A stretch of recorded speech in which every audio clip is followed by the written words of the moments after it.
Hi, my name is Claire Musters and I'm an author, speaker and editor.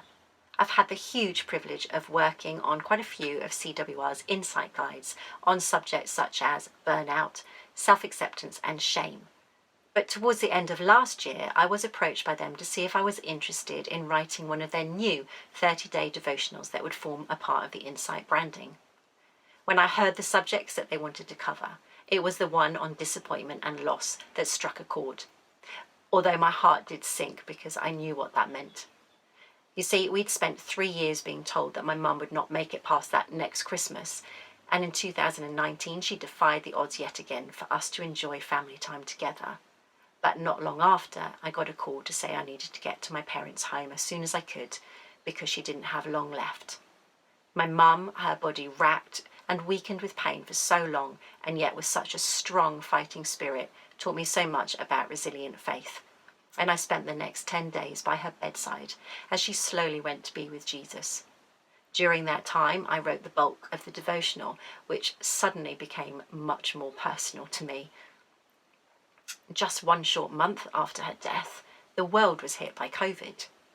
Due to problems getting her death certificate released, my mum's funeral was held in the first week of lockdown, so different to what we'd planned alongside her. But suddenly, as a nation, we were thrust into collective grief and loss, and so many individuals and families have faced such pain this year. And sadly, I'm not sure how well equipped we are to handle such disappointment and loss. We might be encouraged to be honest, and yet people expect us to move on quickly, but there is a whole process to this, and we need the time and the space to do that well. Acknowledging that while we may sometimes see breakthrough, we do live with the tension of the now and the not yet of the kingdom of God, which has come but not yet fully come. I don't pretend to have all the answers. My devotional focuses on the truths that have spoken to me over the difficult journey of the last few years of Mum's life, other losses that we have felt keenly as a family, but also the many disappointments that I, along with all of us, have inevitably felt in life. One of the stories that has spoken to me most, which I've come back to again and again, is found in John 11.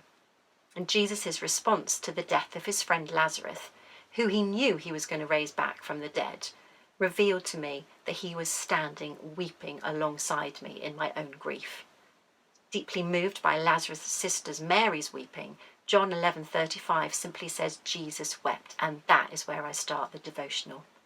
The Bible is actually full of examples of God drawing near to his people in their hardship and pain, and I hope and pray that the reflections that I have written out of a place of vulnerability will help you on your own journey to take heart and cling to the hope that we have in Jesus.